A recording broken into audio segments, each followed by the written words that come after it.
Lecture 19, The Merchant Caste, White and Gold. A lecture by Sarek and Thorne.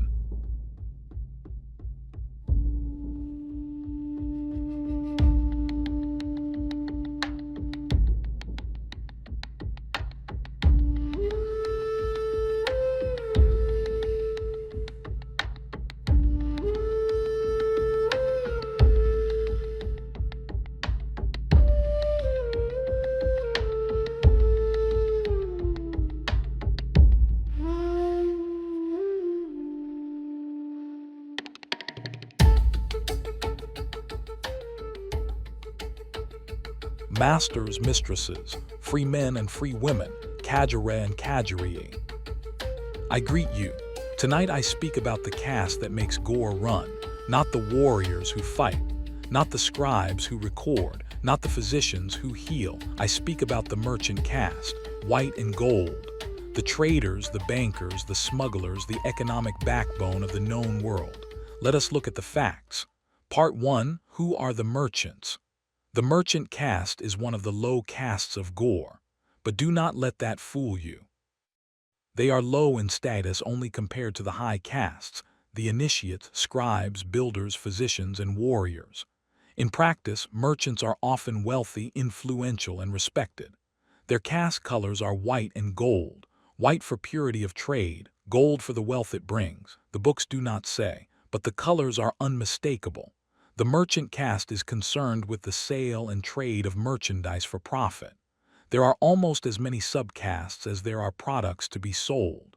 Subcastes include slavers who have their own colors of yellow and blue, spice merchants, salt merchants, silk merchants, weapon merchants, ship merchants, tavern keepers, bankers, and hundreds more.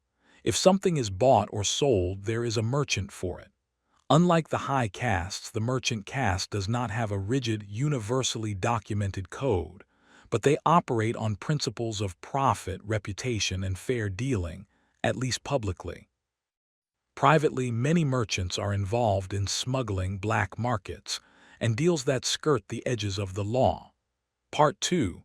What merchants do in Gore society. Trade is the lifeblood of Gore. Without merchants, cities would starve. Ar needs grain from the Vosk Delta. Tyria needs salt from Klima. Portkar needs wood for ships. The Tahari needs water containers. Torvaldsland needs iron. Merchants make all of this possible. They travel. A merchant is not tied to one city. He may have warehouses in Brundisium, contacts in Portkar, agents in Ar, and trading partners in Shendi. The merchant caste is one of the most mobile castes on Gore. They haggle. There are no fixed prices on Gore. Every transaction is a negotiation.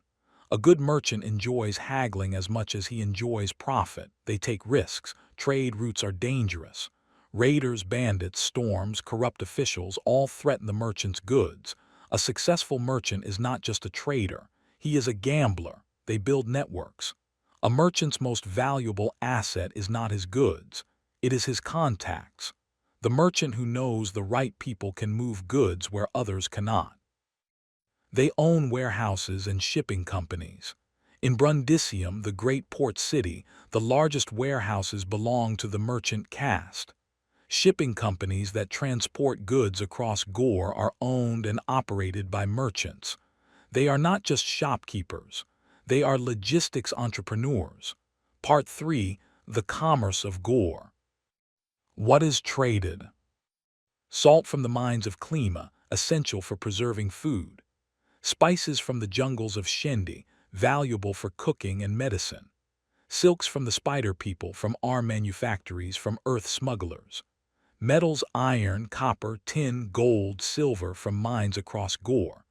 Grain from the agricultural regions, especially the Vosk Delta and the fields around Ar. Livestock, Tarsk, Ver, Bosk, horses, Tharlarian. Wine and Paga from vineyards and breweries across Gore. Slaves, the most controversial but most valuable commodity. Earth goods smuggled in by Curii agents, cigarettes, wines, silks, rare materials. Exotic goods from lost cultures, Thalassa pearls, Ruskara steel, Egiptu artifacts, Akadisha goods. Trade routes include the Volta passes, dangerous but essential for trade between the eastern and western halves of the continent. The Thassa sea routes, connecting Port Car, Brundisium, Shendi, and distant ports. The Serdar fairs, held 4 times a year at the foot of the Serdar Mountains, where merchants from all over Gore gather to trade. The Southern Trade Alliance, a network of trading cities and oases in the southern regions. Part 4. Smuggling and Black Markets. Not all trade is legal. The merchant caste includes honest traders and not so honest ones. Smuggling is as old as trade itself, and Gore is no exception. What is smuggled? Modern weapons, sniper rifles, automatic pistols smuggled by Kurii agents. Earth goods, tobacco, wine, silk, artificial fabrics, rare materials. Kurii artifacts from crashed ships, sold to collectors and researchers. Forbidden knowledge, banned books, heretical scrolls, medical techniques the white caste disapproves of. Stabilization serum, the most valuable commodity of all, illegal to sell privately. Slaves, sometimes smuggled into cities that have banned the trade or out of cities that restrict it. The black market networks include Port Car, the pirate city where anything can be bought for the right price. Brundisium, a major port with warehouses where smuggled goods can be stored and distributed. The Vosk Delta with its swamps and hidden channels perfect for secret trade. The Serdar fairs officially legal, but deals are made in shadows. Most merchants do not smuggle themselves. The risk is too high, but they know smugglers. A good customer comes. He wants something special, earth tobacco, a Kurii weapon, forbidden herbs. The merchant smiles. That is not my usual stock, but I will make inquiries. He sends a discreet message, not on paper, not by a messenger who could betray him, just a whisper to the right person. The smuggler obtains the goods. The merchant takes his commission, the customer is satisfied, and if the smuggler is caught, the merchant never heard of him, cannot remember, has done nothing illegal. That is not Gorean, that is discreet business as old as trade itself. Risks of smuggling. The white caste hunts heretical knowledge and forbidden goods. City guards can confiscate goods, imprison, or execute. The priest kings, if they notice, death in blue fire. Other smugglers are rivals who want your territory, your goods, your head. But the profits are enormous. A merchant who is willing to take risks can become very rich or very dead. Part 5. How to play a merchant in SL Gore. What you need to know. Basic lore. Understand the caste colors, the trading routes, the major cities and their specialties. Know that merchants are low caste but can be very wealthy and influential. Trading skills. Learn to haggle. There are no fixed prices on Gore. Every transaction is a negotiation. Start low. The seller starts high. Meet somewhere in between. Networking. A merchant is nothing without contacts.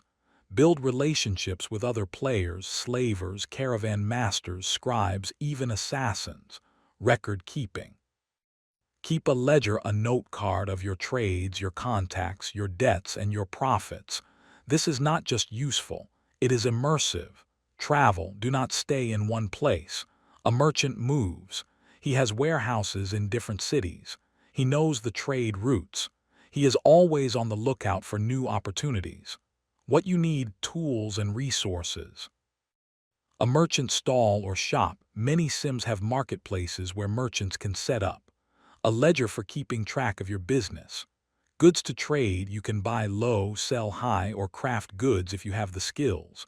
Contacts, other merchants, caravan masters, slavers, bankers. A reputation in Gore, a merchant's word is his bond. A reputation for honesty is worth more than gold. A warehouse for storing goods. In Brundisium, warehouses are essential. What you must know. The price of goods varies by region. Salt is cheap in Klima, expensive in the north. Silk is cheap in R, expensive in Torvaldsland. Haggling is expected. If you accept the first price, you look foolish. Your word is your bond. A merchant who cheats his customers will quickly find himself without customers. Protect your goods. Hire guards for your caravans. Do not travel alone.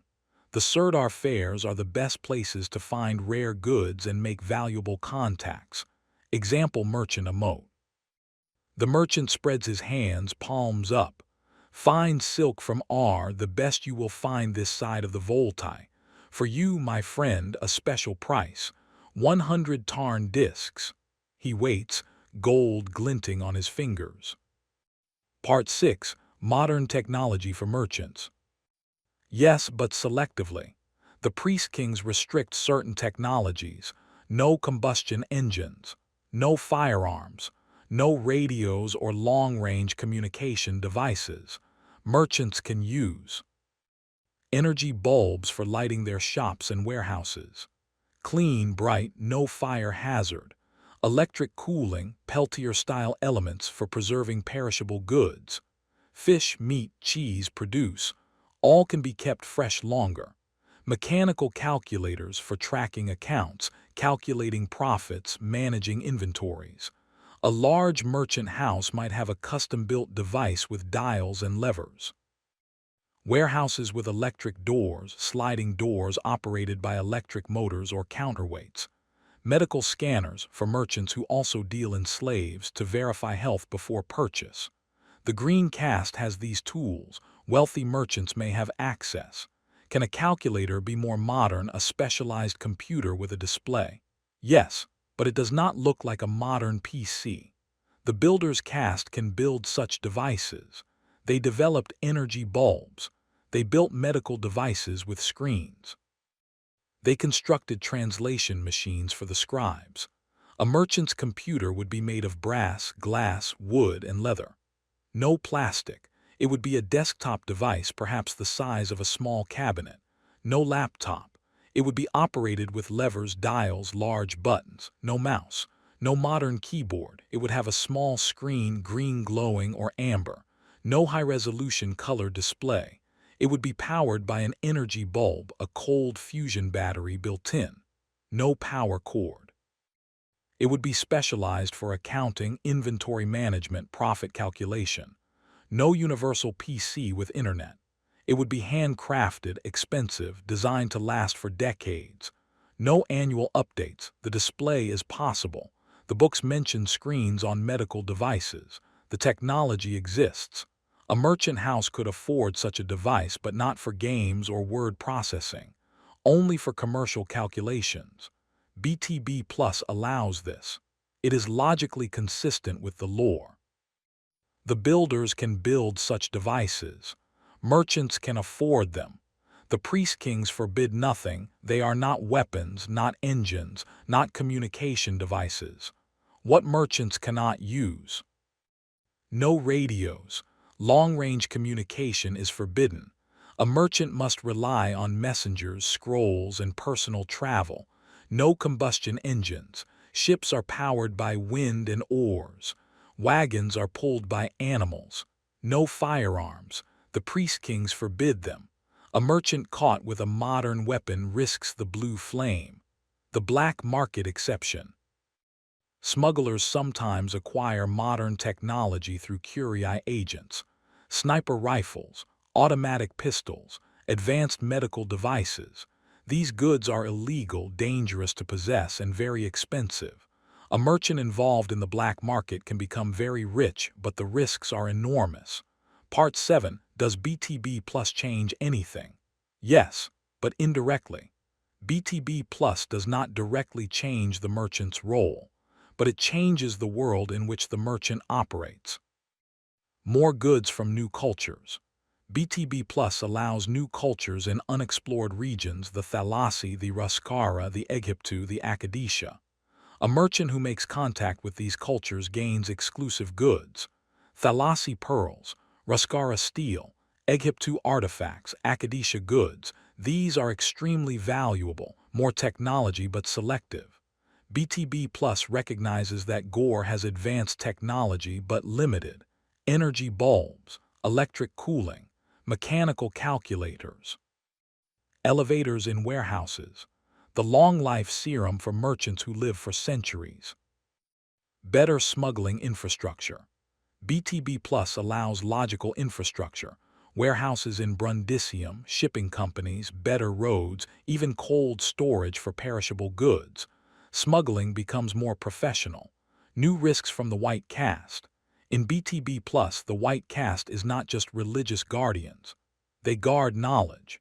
A merchant who deals in forbidden medical devices or heretical artifacts risks not just the city guard, but the initiates, the sisterhood of divine mathematics. A hidden order of free women who develop the mathematical foundations for many technologies. A merchant who finds them could gain access to inventions others only dream of. Clearer rules for players. BTB Plus gives sim owners clear guidelines on what technology is allowed and what is not. A merchant knows where he stands. No constant arguments about whether a warehouse elevator is Gorean. That is the main advantage of BTB Plus for merchants. Less argument, more roleplay. What does not change? The basic rules of trade remain. Haggling is mandatory. There are no fixed prices. The merchant remains a low caste but can be wealthy and influential. Trade routes remain dangerous. The Serdar fairs remain the best places for rare goods. Closing the circle. The merchant caste of Gore, white and gold, is the economic engine of the known world.